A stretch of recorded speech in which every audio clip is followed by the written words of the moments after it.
Yes, sir. Start ಮಾಡಿ. Yeah. Good afternoon. Yeah. So on behalf of Indian Concrete Institute, Bangalore Center, so I, R.L. Ramesh, as Honorary Secretary, I welcome the today's speaker, Dr. Anjaneyappa sir, and he is going to give a technical talk or a seminar on road safety engineering. Sir, on behalf of ICA, once again, I welcome you, sir. Thank you, sir. Thank you so much. I also welcome the Siddhganga Institute of Technology, the Department of Civil Engineering, has organized this webinar through the ICA student chapter and ASC student chapter. So on behalf of ICA, Indian Concrete Institute, Bangalore Center, I welcome the management, principal and HOD and all the faculty members, Department of Civil Engineering, Siddhganga Institute of Technology, Tumkur. Sir, I welcome you all, sir. Thank you, sir. On behalf of Department of Civil Engineering, thank you. I also welcome the attendees for this webinar. I welcome you all for this webinar. I also welcome the MC committee, management committee of Indian Concrete Institute, Bangalore Center for this webinar.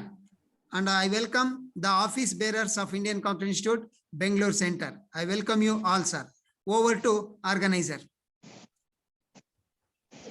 Thank you, Dr. Ramesh, sir. So now I will request my colleague, Ms. Tejaswini, to introduce about our speaker, Dr. Anjaneyappa, Associate Professor, RVCE, Bangalore. A very good afternoon to one and all. It's a great pleasure for me to introduce our today's speaker, who is going to talk about road safety engineering. Our speaker, Professor Anjaneyappa, has more than 25 years of experience in the field of highway engineering. He has worked as highway engineer, freelance consultant, and professor. Professor Anjaneyappa is currently working as associate professor in the Department of Civil Engineering, RV College of Engineering, Bangalore. Professor has delivered number of lectures as resource person in various faculty development programs, workshops, and conferences. He has been involved in the training of engineers of PWD, KIADB, BBMP, etc. On his credit, Professor has number of funded projects. He is actively involved in research and guiding PhD students. Professor has published number of technical papers in various refereed journals and conferences. With this brief introduction, I once again welcome you to this webinar, sir. Thank you, one and all. Thank you, ma'am. Thank you for those kind words.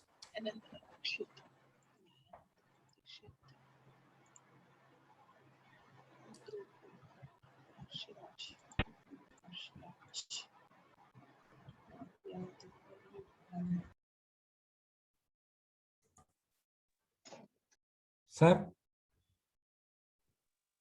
Hello? Anjaneyappa sir? Yes, sir. Sir, shuru madana? Yeah, Yes, please, sir. sir. Start, Please. sir. Thank you. ಒಂದಷ್ಟು participants ಗೆ ಇದು ಕೊಡಿ sir, admit ಮಾಡಿ ಕೇಳ್ತಿದ್ದಾರೆ. ನಾನು ಮಾಡ್ತಿದ್ದೀನಿ sir, ನಾನು ಮಾಡ್ತಿದ್ದೀನಿ. Okay. Thank you.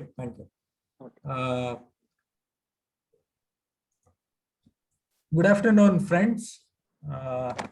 The topic of discussion is road safety engineering.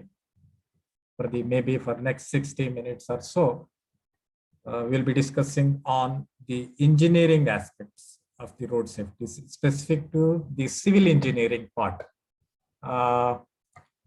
The discussion outline, I have planned something like this. The current road safety scenario will be mentioning for 1 or 2 minutes, and then we talk about the important aspects, the geometry of our roads, and then the intersection elements, the signages, markings, and the road safety audit, and then we'll summarize our discussion. So if we take the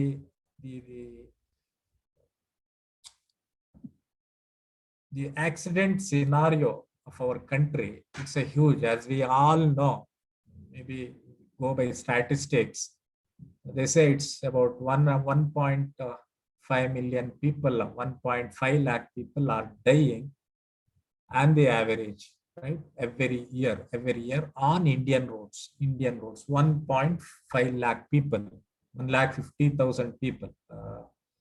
It's very huge. It is every year, right? So that means the death rate is so high when it comes to the accidents.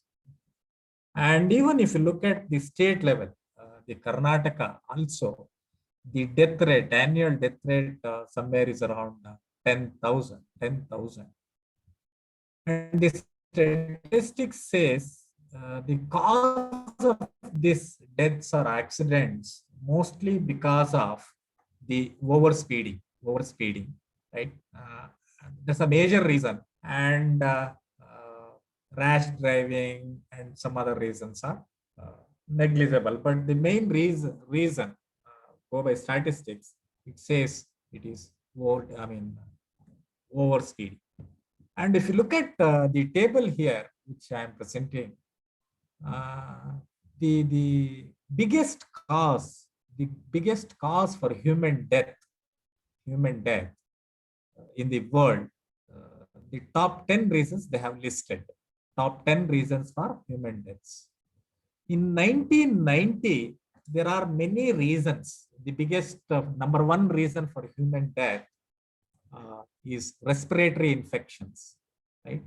And in the road traffic injuries, deaths because of road accident was the 9th reason, right? So if you look at the 2020, the 10 reasons again they have listed, and we are positioned at third. We are in the third rank. That means the biggest cause for human deaths globally in this world is the heart diseases, the depression. The next comes, third biggest reason is road traffic injuries. So this is that means to say this is a very important and sensitive topic that we are discussing, not only in India. It's a sensitive topic and very important topic even at the global level. And it's hoped that by 2030, the UN expects the road traffic from the third rank will be going down to the fifth rank, the accident rate. That means we are reducing the accident rate. That is what is expected by 2030. So right now we are in the third rank. By 2030, hopefully we will be reaching the fifth rank. That means we are reducing many accidents by so many measures. So in fact, the United Nations had declared 2010 to 2020 as the decade of action for the road safety. Right? The target is to reduce or to be specific, the target was by 2020 to reduce the number of global deaths and injuries from road traffic accidents by 50%. That was the goal, right? That is, in fact, that is the development goal, sustainable development goal number 3 of the UN. And even if you look at the other goal, the UN goal number 11, the other important goal is to make our cities, settlements inclusive, of course, safe and sustainable, in which our road safety also covers. When we are talking about road safety, it's a shared responsibility. Always, it's a shared responsibility. It is not limited to few people or few stakeholders. So road safety is responsibility lies with the government agencies, legislative bodies, citizens, industry, the transport department, police officials, police department, NGOs, the professionals like us, the engineers, health department, education department, and also the media. So we are all, it's a shared responsibility. Everyone should contribute to the road safety so that the accidents are reduced. And just the I'm just presenting here a matrix in the three phases. One is pre-crash phase, and during accident phase, and post-accident phase. And there are many factors to be taken care at these three phases. Right? Pre-crash, we should take all possibilities so that we can prevent an accident. During crash, right, we have to prevent the injuries and the severities. The measures should be such that the severity is reduced. And then post-accident, the measures should be life-sustaining, and facilities should be there. The access should be there for medical facilities, etc. So pre-crash, what is more important is our road design, our road geometry, our speed limits, and the other roadway facilities. And post-accident requirement is the rescue facilities, the access to medics, the first aid, etc. So that means we are talking about the road environment or road engineering environment. So if you look at the pillars of the road safety planning, and right, so there are 5 pillars when we are talking about road safety. One is road safety management. The other one is safer roads and safe mobility. And then safe vehicles, safe road users, and post-accident response. So for today's discussion, we are taking the safer roads. Of course, all other pillars are also equally important, but today's point of discussion is it is road engineering, which we civil engineers are more related to. So I am taking this pillar, safer roads. So what is this safer roads? That is, we have to improve the safety aspects related to the road planning, road design, road construction, and road maintenance, and continuously assess or maintain or manage the safety of the roads.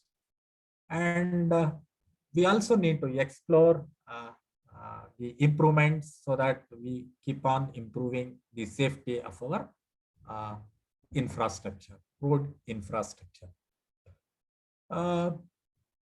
In this figure, I have presented the factors contributing to the road accident. So there are 3 main factors which contributes to the accident: the human causes, the road factors causes, and vehicle factor causes. As I said, we are discussing these road factors because we are dealing with this as civil engineers. We deal with these road factors, road engineering factors.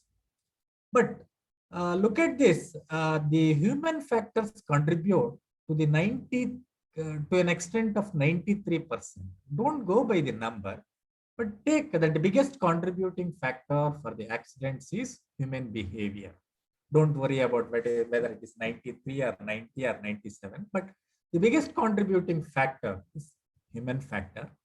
And the next biggest factor is road engineering factor, road factors. It's about 34%. And look at the vehicle factors. The accident due to the lapses in the vehicles is only 13%. 13%. That means to say our contribution, our assets, our road assets, our design, our planning, contribution is only 30%, 35%. So that means even 30% is one third. Even that's the biggest contribution. 1/3 of the accidents, look at the out of whatever the accident that happens on our roads, out of that 1/3, 30% contribution is from our side, that is from civil engineering side or the stakeholders who are handling the roads. So we are responsible for that. So that means so much safety can be improved if we manage these 30% factors. So that's about the brief introduction. And these are the vehicles. These are the different types of vehicles that play on our Indian roads. There are different vehicles, of course, different types, type 2, type 3, etc. Trailer combination, tractor trailer combinations. And the dimensions of these vehicles is also specified. Let's say the standard vehicle, the maximum width of a standard vehicle, bus or anything, is 2.5 meters, 2.5 meters. And the height of the vehicle, single deck vehicle, is 3.8 meters. All this matters for our design. That's why I am presenting. The height of double decker is 4.75. This is maximum dimensions that is allowed. This can be lesser than this, the maximum allowed, right? Then this is the first one, 2.5 meter is the width, and 3.8, 4.75 is the height.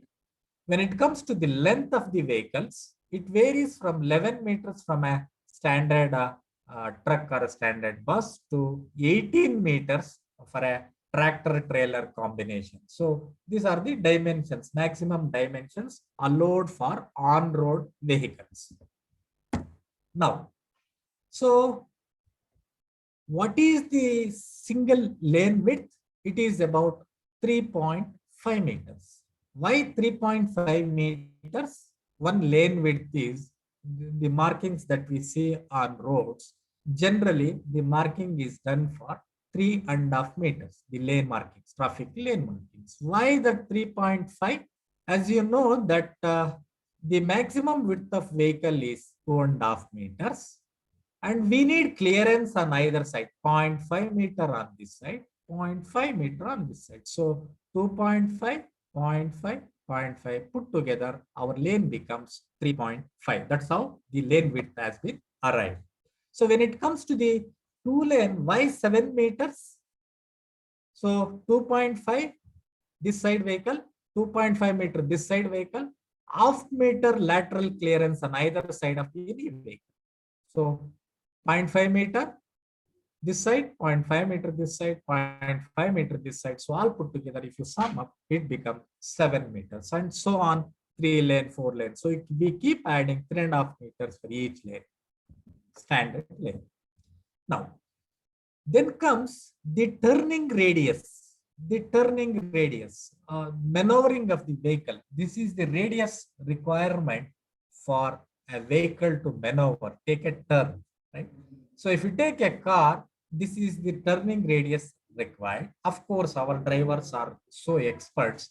Even with half of this also, we can reverse and we manage.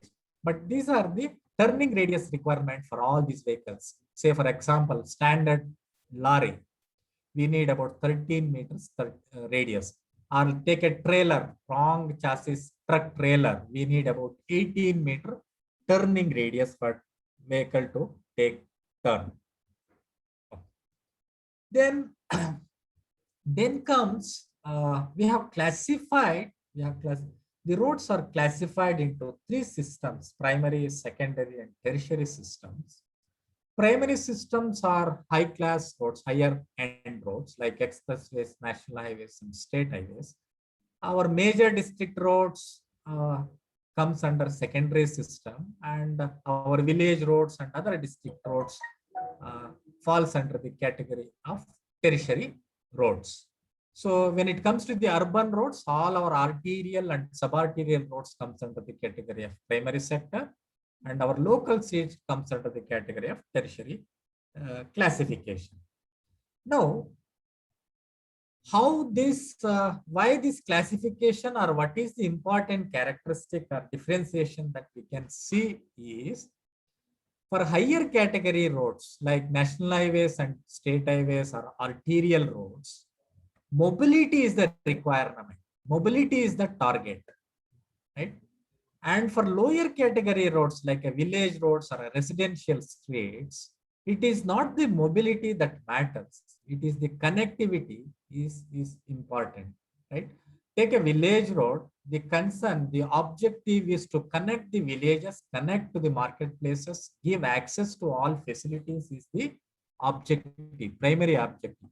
Take a national highway, the main objective is to facilitate long movement, long journeys, speedy movement, and speedy mobility of passengers and goods. That's the uh, objective. So that means the mobility will be highest for primary category system, and the accessibility will be least for a high-end roads. That's the reason you don't find the cross roads or access to the main road on all our 4-lane divided roads are important roads to an extent possible, or even for ring roads or what you call arterial roads, we keep the cross roads minimum. We don't allow at every point. Take for example a local street or a village road. At any point, at every sections, at every location, you can, if you want, you can join the road because connectivity is the concern there. So this is a cross section of a typical road. There is a carriageway. What is the black top or the white top meant for the movement of vehicles. And on either side, there will be shoulder. This shoulder plus carriageway put together, we say it is roadway. And there is a right of way or roadland width belongs to the road authorities, right of way. And up to certain, this is the public, the government property, right of way, roadland width. Behind that also, there is a line called building line and control line. That means up to this line, buildings are not allowed because that may obstruct the visibility, which is very, very important requirement for safe movement of the vehicles. And up to control line, the road authorities have a say about the type of the building. Now comes, this is what the recommended standards, the road land widths, right of way requirements for as per the IRC recommended widths. Overall width for national highway it is 80 meters, MDR 50. You may not find so many meters in the plain area, and mountainous area it is less. So but the recommended preferred width is so much. It varies from 80 to 25. So when it comes to the design speeds, we are kept, I mean, the design speeds are 100 for national highways, 100 kmph. I am take only, I mean, the speed depends on what is the type of terrain, whether it is mountainous or plain terrain, or the type of road. So based on these two, the design speeds are specified. And so for higher category roads, that is NH and SH 100, for village road, it is 50. So the moment you change the design speed, all your geometrical requirements will vary. So that means if somebody asks us to design a road, the first thing we should ask is for what speed? So all the geometrical elements, all our engineering design depends on what is the design speed for which we are designing the road. So it depends on that. Why we have kept high speed for national and state highways? There the mobility is important. Why lesser speed, design speed for lower category roads? Because their connectivity is an issue. Connectivity is a requirement. So the speed tells it is the speed aspects. Similarly, for an urban road, the highest speed is given for arterial road because mobility is a requirement. For local streets, it is 30 because connectivity is a requirement there. When we are talking about the road safety engineering, as we have seen in the previous slide also, the road factors contribute about 30-35% to the accidents. And in that, 34% mostly it is the geometry which we are talking about. When we are talking about road engineering, which is related to the road safety, that means we are talking about the geometric design. So this geometric design of geometry is very, very important, both with respect to the safety of the road, also with respect to the investment or the construction cost also. Look at the other design, payment design, right? There are two important designs we do. One is the payment design, other one is the geometric design. There is a scope for stage improvement when it comes to the payment design. Whereas when it comes to the geometric design, there is less scope for stage improvement. That means any right of way that you're going to acquire, that land you reserve for the road development, road geometric design, should be well planned for the longer duration, right? The moment you fix the road boundary right of way, next day it will be very difficult to acquire. The cost goes up, or it's almost practically impossible to acquire. Whereas the payment design, there is a chance, depending upon the money we have, we can decide the design period, right? This is easy compared to geometric design improvements. The alterations can be done for the payment design. So when we are doing the geometric design, which is very, very important for the safety, so it should be well thought of, well planned, and should be designed for longer duration. Right? So whatever the right of way that we are seeing for all our Indian roads today, majority of them, except the roads which are 4-lane or which are taken up, except mostly, all the right of way were planned by our Britishers. They reserved the land. So that means 100 years back, they have acquired the land for the roadway, and still we are living on that right of way, right? So imagine if you are designing a road today, what should be the right of way and what should be your design period, right? Requirement. So that means it should be well thought of. So when you're talking about geometric design, these are the important factors that we are talking about. Or when you're talking about road safety engineering, these are the aspects: right of way, roadway, carriageway, shoulders, camber, curves, side distance are important elements that influences. So we know the volume of the design service volume, the capacity of the roads, rural and urban roads, because all this matters. So for a 2-lane road, 6,000 PCU per day is the capacity for a rural road. This is for an intermediate road. Take a 2-lane road, 15,000 is the capacity. That means beyond 15,000 PCOs, the 2-lane road will not handle the traffic. That means once the traffic reaches the capacity of the road, need to be we should take up for the geometrical improvement or widening, or whatever, lane, addition of lanes, etc. So we should know the capacity of the carriageways, I mean lanes, single lane road, 2-lane road, 4-lane road, right? Even the capacity also depends on what is the terrain condition, whether it is plain or hilly.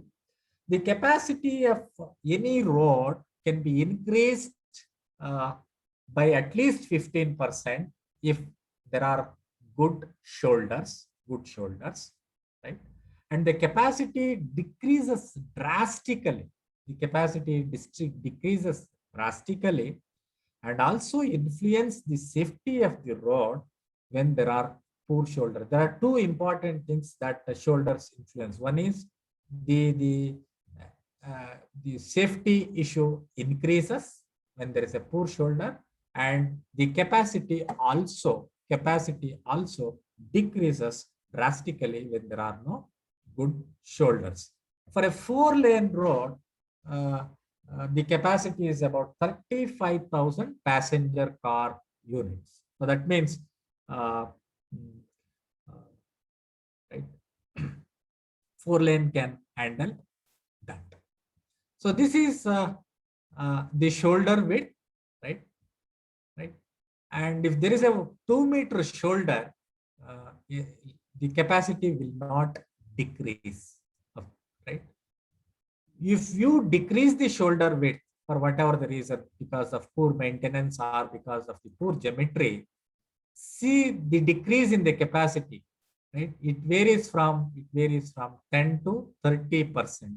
Let's say if there is no shoulder, if there is no good shoulder, the capacity of the road decreases by 30%. 30 lane capacity decreases by 30%.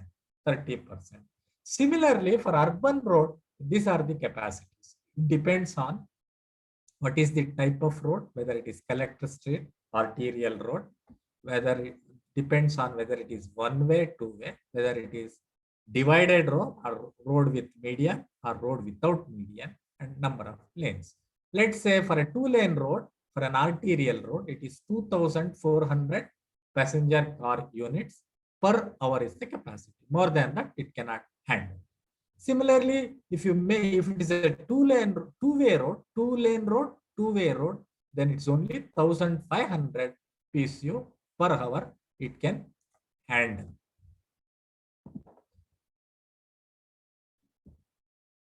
Now, so the other important geometry aspect when it comes to the pedestrian facilities road safety is we should avoid the conflict between the pedestrian and the vehicle. In fact, when you are designing a road, geometry of a road,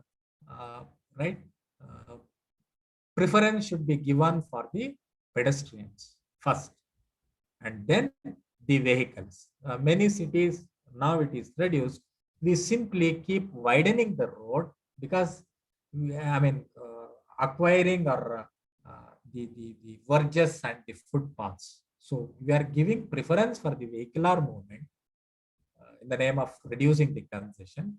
But at the same time, we are encroaching the pedestrian facilities. So if you want to give preference for the pedestrians. And to be precise, the pedestrian facilities should be better than your road carriageway facilities.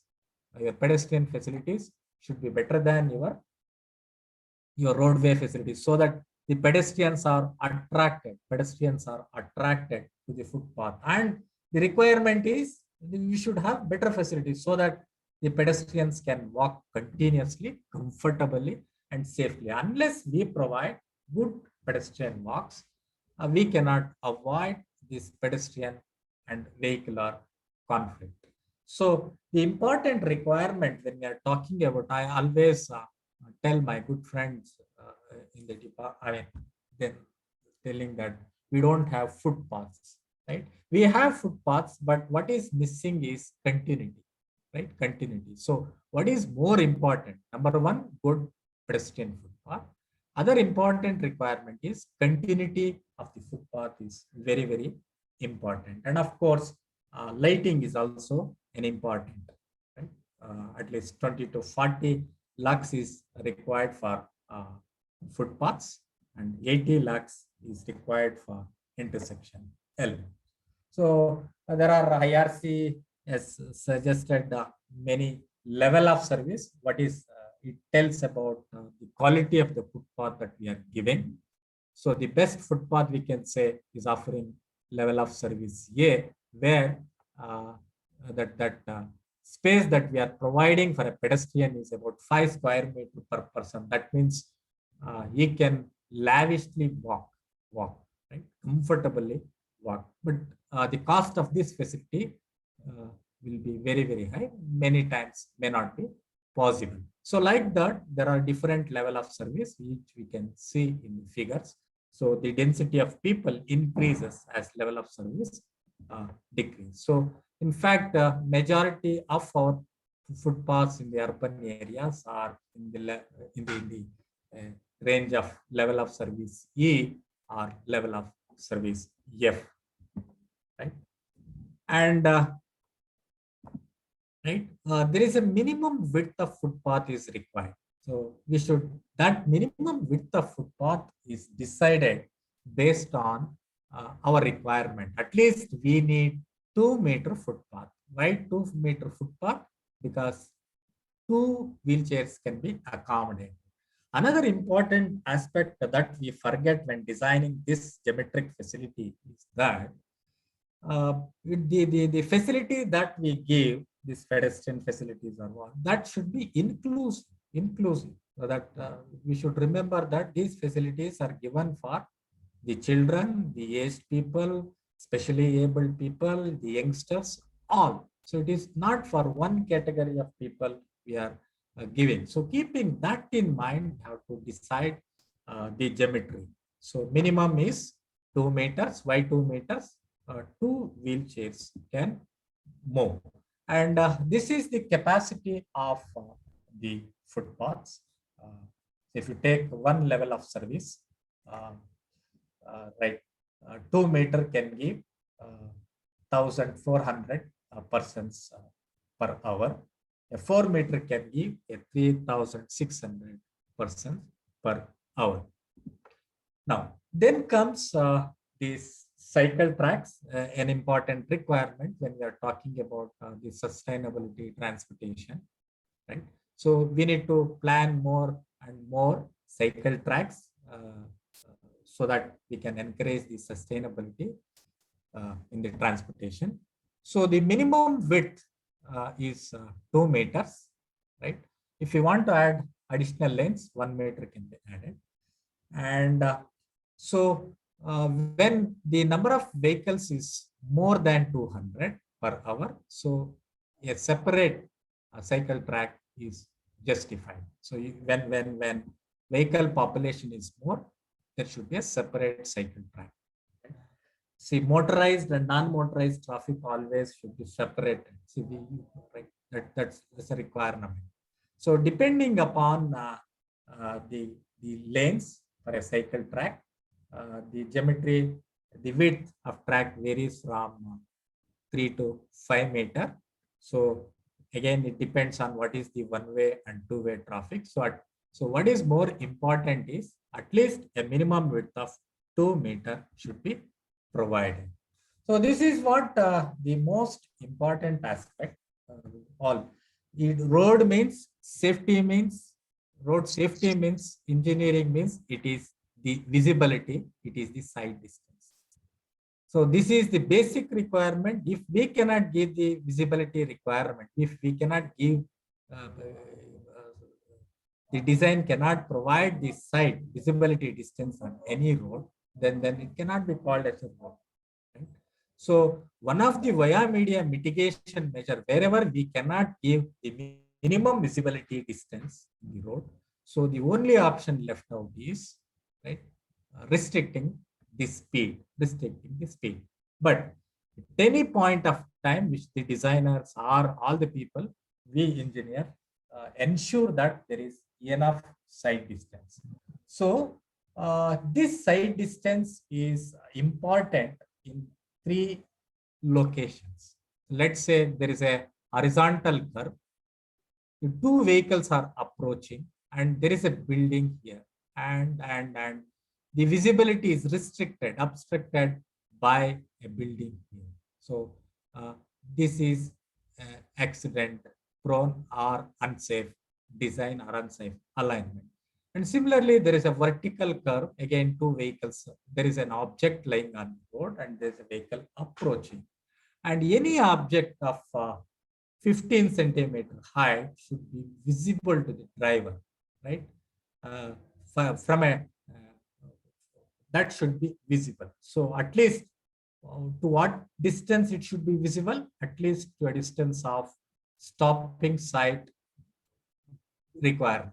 So this is again another scenario where the designs are unsafe or which need to be taken. Then comes a junction where roads meet, and again different arms vehicles are approaching, and the visibility is restricted for the approaching drivers or the vehicles because of the physical obstructions in the junction. So this is to be taken care. So these are the 3 important elements, aspects that the designers, the road engineers, road design should be, should take care. So these are the stopping side distance requirement, right? Or any point for all the roads, right? We should provide stopping side or visibility distance of this much, right? Right. Wherever we cannot provide safe, stopping side distance in any of the road, then we can restrict the speed. So higher is the speed, higher is the side distance requirement. Let's say our national highways and state highways design, let's say 80 or 100 kmph. That means about 130 to 180 meters are required for vehicle stop, right? So if we cannot provide so much visibility for any of the reason, it's what we say, you reduce the speed, indicate the speed. For the intersections, at least a minimum of 15-meter visibility along all arms to be ensured, right? So that is another requirement. And so the most important, the accident-prone locations, when you are talking about the road geometry, is the junctions, right? Where different vehicle and pedestrians meet. Right? So that means there are different types of junctions. Right? The type of junction to be designed, provided based on what is the traffic in the main road and what is the traffic in the cross road, smaller road. Right? And if you take the priority, the great separation is the highest level of intersection, which provides highest level of service, greater comfort. And the least service that road junction can give, the type of junction can give is priority junction. That means if traffic both in the main road and cross road is less, then we can think of priority junction. The next improvement we can think of channelization, and the next higher level traffic we can think of a rotary or a roundabout. And the next improvement that we can, as traffic increases, we can think of signalized intersection. And if the traffic is more both in cross road and the main road, then we can think of an underpass or a overpass. So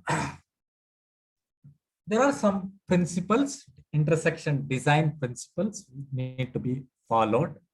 Right? The main objective, as I said, to reduce the accident is to reduce the conflict area.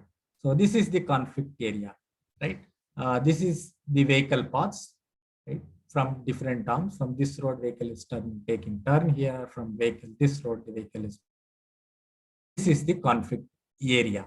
So our design, road design, geometric design should reduce this conflict area. So how? Look here. Here, the channelization is done, right? Because of this channelization, the conflict area is reduced. That means we are giving the defined vehicular paths. So, right, a vehicle cannot, earlier, if assume that there is no channelizing island here, I would have traveled like this, or I would have traveled like this. The conflict area will increase. Now, what we have done is, now the channelization is done. Because of this, I am forced to follow a particular wheel path so that the conflict area is reduced and safety is increased. Now, the other important aspect is, now this is a Y junction, and this is two directional traffic. Right? Here, this is more prone to the conflict accidents, and change the geometry such that the approach speed is reduced. Approach speed is, now you created an island here instead of direct. We have increased the angle, right? So what happens now? Because the angle is increased, the speed is decreased now. So the potential, the severity or the safety is increased. Now, always we have to reduce the relative speed between two vehicles, right? Right? So the same way, ensure the geometry, the junctions, right? Such that the speed between two vehicles is reduced. The difference between two speed is reduced, right? And then always control high speed, right? Maybe through channelization or by other means, reduce the high speeds, so that the conflict area or the conflicts are reduced. And we should make provision wherever possible, to an extent possible, provision should be made for right turning vehicle, especially multi-lane roads, right? So that the rear end collisions are avoided. Now, we have to always, our design should be such that driver should not get confused, right? There should be well-defined travel paths so that there is no confusion, right? So the conflicts are reduced. And other important thing is always we should favor high speed, predominant or high speed traffic, where mobility is the requirement. So we can favor them in our design. And the next thing is the size of the island, right? In the name of channelization, we should not design smaller islands. At least the island area should be bigger than 5 meters, right? In the urban areas, at least it should be bigger than 7 square meters in the rural areas. Otherwise, again, the islands, in the name of channelization, what we have designed leads to accidents, right? So if there is a small island, we can go for marking itself. So the island should be bigger, smaller islands not to be created. So in wherever possible or high speed roads, the merge acceleration lanes, these deceleration lanes where diverting traffic should be there. By creating this, we can enhance the safety. And of course, again, acceleration lanes also required for multi-lane roads should be planned properly and taking number of the length requirements. So channelizing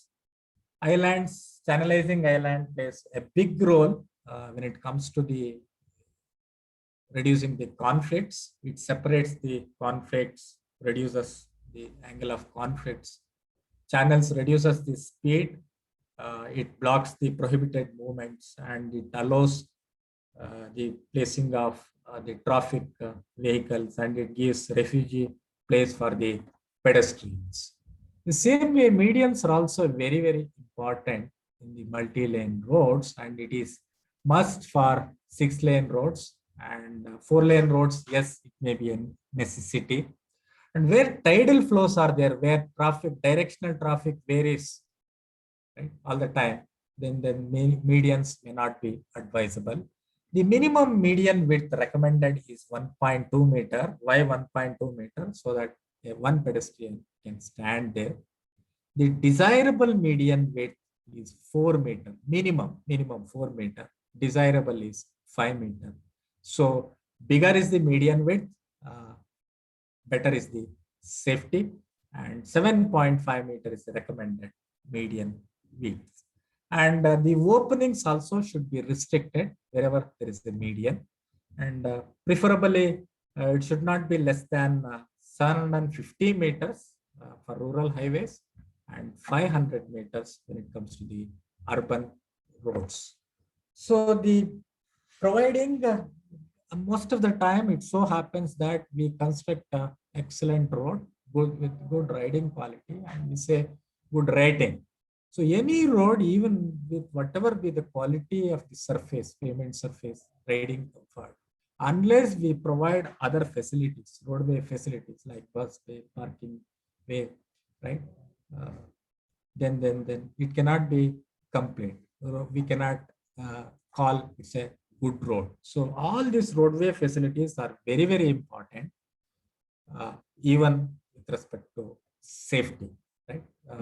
To reduce the conflict. And the bus bays are should be staggered. Needless to say, they should be away from conflict areas, junction locations, at least by 75 meters.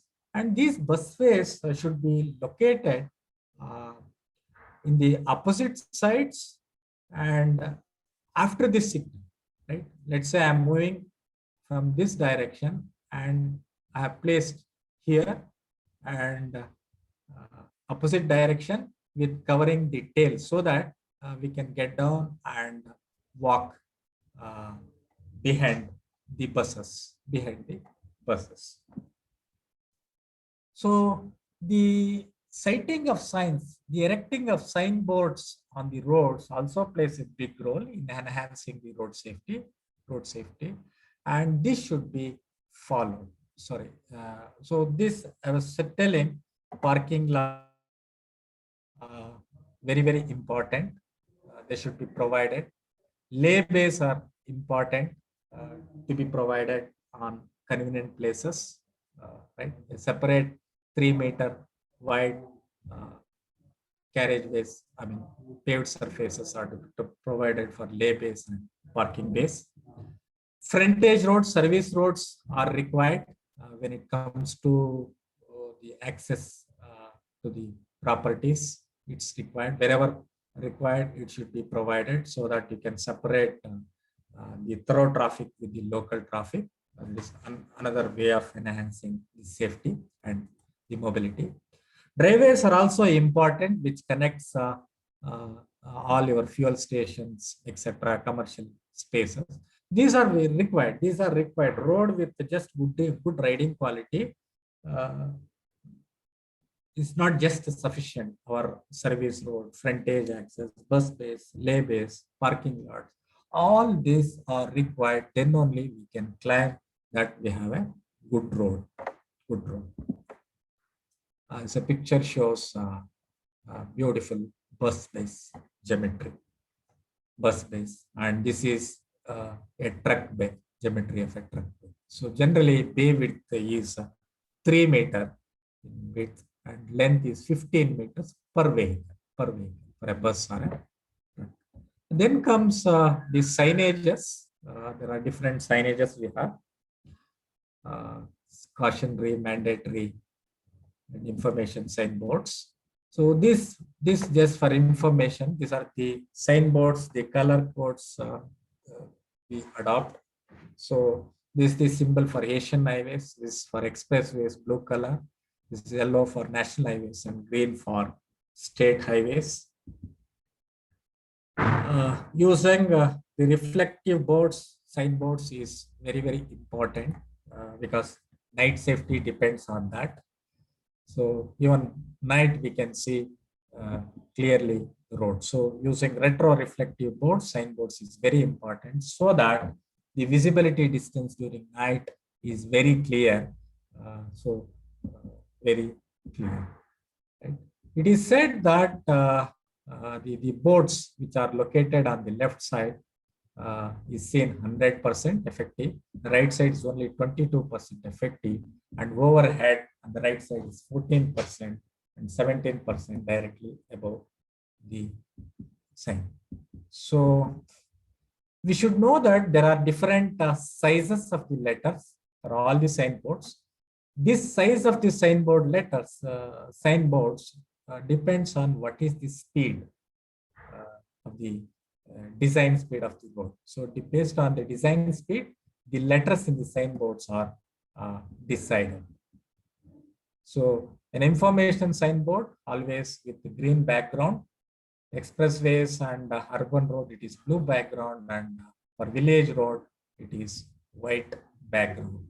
So depending upon the design speed, the sizes of the signboard varies, and even the location of the signboard also varies depending upon the speed. Let's say for 60 to 80 kilometer design speed, the cautionary signboard visibility distance should be 60 meters, and distance from the hazard or whatever the caution you are giving, that should be around 100 meters, 100 to 180 meters when your design speed is 60 to 80. So the location of the signboard, the letters in the signboard, all depends on what is the design speed or the speed of the vehicles. So these are hazard markers, which indicates the hazard in the road. Placing this hazard markers is very important. So that means here this signboard indicates hazard is towards this side, and we should move this direction. So if this signboard indicates, hazard marker indicates, we can go here, we can go on either side of this signboard. So this is the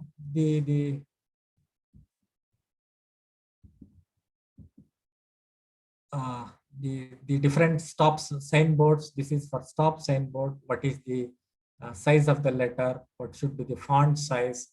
Depending upon the speed of the vehicle is presented here, right? Like that, for different signboards, different distances are given. So speed breakers also, even for speed breakers, the sign should be located at least 50 to 60 meter well in advance. Or the other way is, we can always indicate the distance to the speed breakers, like 10 meters, 20 meters, even for rumble strip also. So even for chevron markings also, depending upon the radius, whether it is on the curve or before the curve, the spacing of chevron marks is decided. So lesser is the radius and lesser is the spacing, higher is the radius, higher is the spacing. So then comes our road markings. We can use, there are different types of road markings: white, yellow, blue, green, red, purple, red or purple. Why we use white? Because it is good contrast and widely used for road markings. Yellow is used to war. Blue is used for public transportation. Green is used for non-motorized vehicles, and red is used to indicate the hazardous location. Right?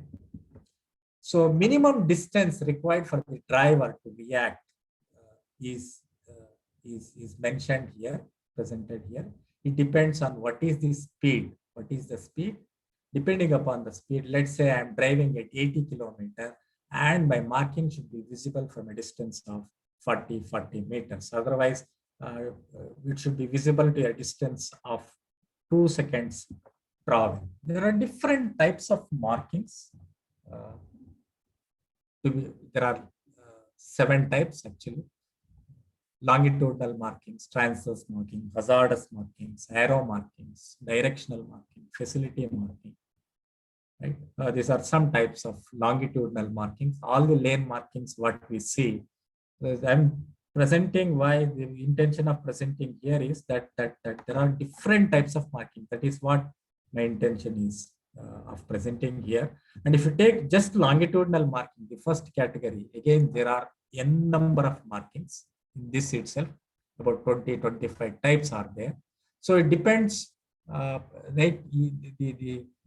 The segment width varies. The distance between the gap between these marks varies, and the width of marking varies for each type. So LM01 refers to longitudinal marking type 1. Like that, there are many longitudinal markings. Right, all our lane markings falls under this category. And then comes our transverse marking. Any transverse marking on the road indicates, warns the road user. So these are different types of transverse marking. I think these markings we have seen. Nowadays, we see this type of bar markings. Then these are hazard marking, hatch markings. Then hatch markings, then block marking. So our pedestrian crossing falls under this category, pedestrian crossings. Right? Facility marking. So just a curve is shown here. That means you can see, just to establish in the marking itself, we can establish no overtaking zone and see the number of types of markings that is used here. Let's say LM01, LM02, LM05, LM0. There are more than 5-6 type of markings are used in this road, right? Then road studs plays an important role in enhancing the safety, right? In improving the visibility. It also reduces the speed, and there are different types of roads: white, red, yellow, green. Right? Naturally, white indicates the center line, red indicates line which should not be crossed, yellow is the warning, right? And then you can see the struts. This improves the safety. So then comes the another type of marking nowadays we see is what is called box markings. These markings conveys that no vehicle should be stopped or stationed in this box area. Right? That's the meaning of this. Right? Wherever the islands are not, where we cannot give physical big islands, right? We can create island by marking. Such islands are called ghost islands, right? Ghost islands. So these are the markings for the speed breakers. Right? Typical marking for a speed breaker depends on what is the speed, depending upon the speed of the vehicle or the speed which we want, the radius, the chord length, right, is decided. And then another way of restricting the speed in the roads is to give the thermoplastic bar markings, right? These are the bar markings to warn the driver so that he reduces his speed. These markings are given in the accident-prone locations. Right? So this number of markings depends on the set, and the number depends on what is the speed that is required in this section. And then this is the markings given for highly accident-prone location, vulnerable location. See here. So, right. This is the marking given for restricting the parking. This indicates that no parking is allowed. So, one of the important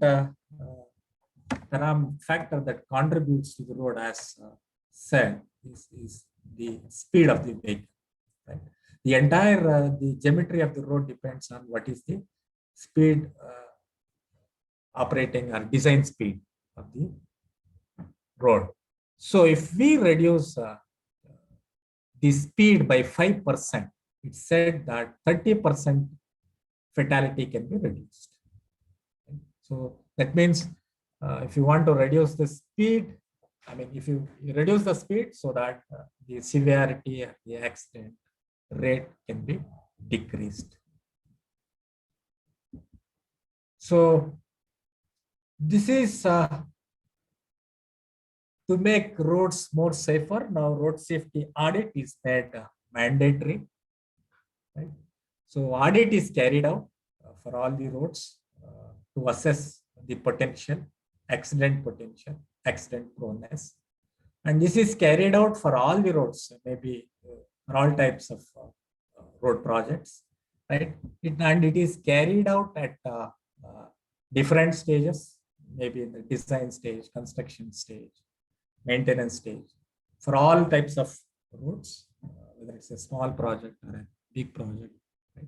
The road safety audit is carried out. And the main principle behind this road safety is that to warn the driver about any unusual or substandard features, to inform the driver about the hazard, and control the driver's passage through conflict areas, and to forgive any smaller mistakes of the driver. So there are many benefits we get by doing the audit. The likelihood of accident reduces. Even if there is an accident, the severity reduces, and need for costly remedial work also gets reduces. Right? So as I said, this can be kept any stage, design stage, DPR, detailed design stage, construction stage, right? And so totally the principle for adopted for safe road design that or a safe road environment. It's a good road or a good there is a good safe road environment. That means that that road will warn for any unusual futures. It inform the conditions that we may encounter. The unusual sections through unusuals and safe road always through conflict points, and it forgives errant behaviors. And please remember, a good road should not give any surprises, good surprises. Right?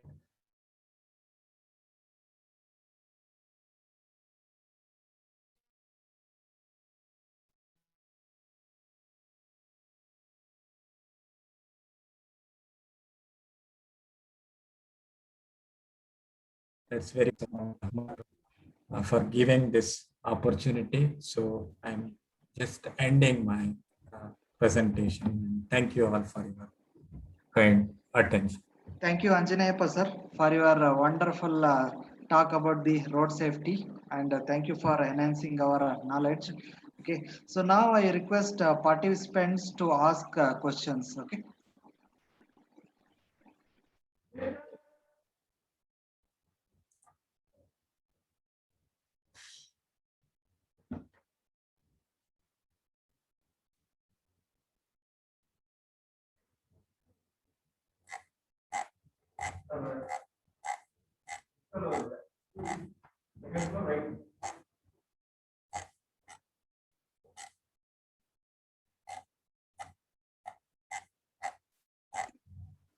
Any questions, please, participants?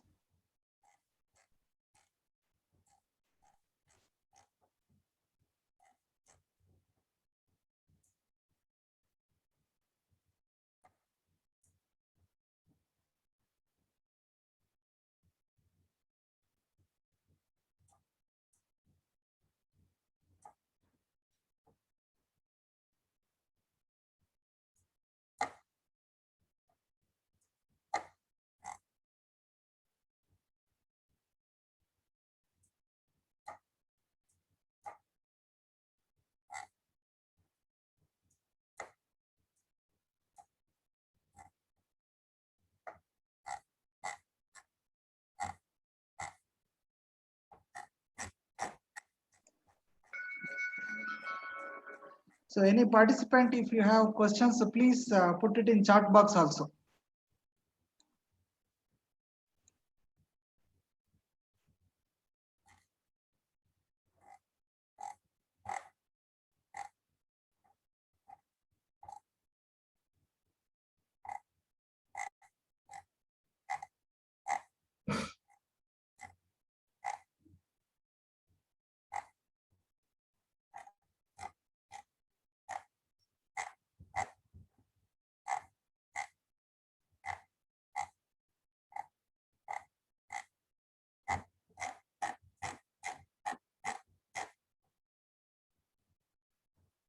Okay. So no questions are then probably.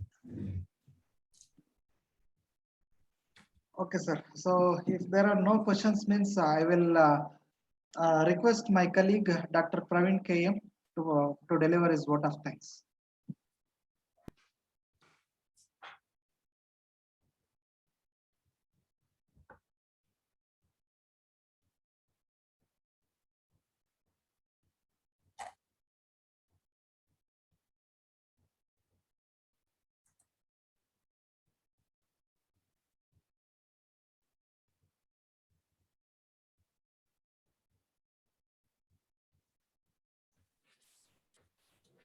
Okay, so good evening, everyone. Uh, Good evening, everyone. First of all, we would like to thank Dr. Anjaneyappa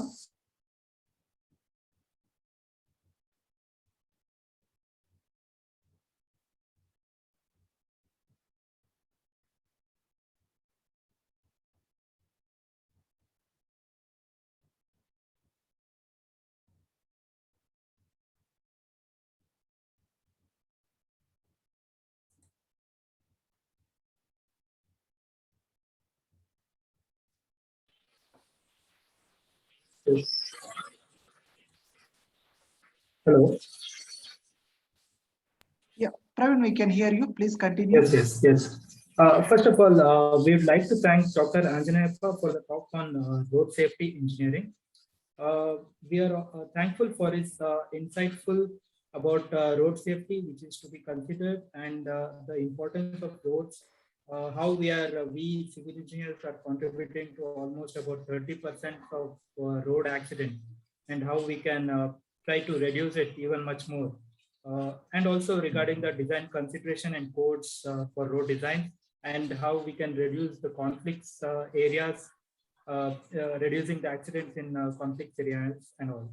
So we are very much thankful for his very much insightful talk on road safety and how we civil engineers can contribute towards reduction in accidents. We are also thankful to our beloved principal, Dr. S.V. Dinesh, in supporting us in conducting this webinar. We are thankful to Dr. Mutanna S. Balreddy in helping us conducting this webinar.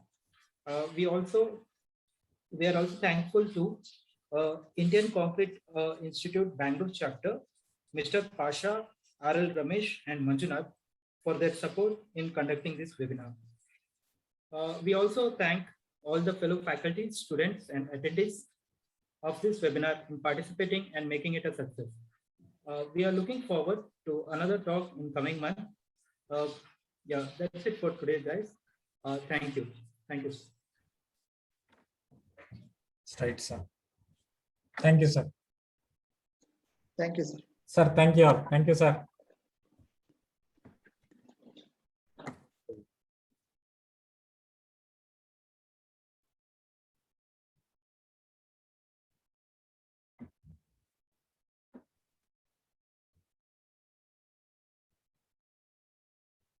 Sir, shall I close?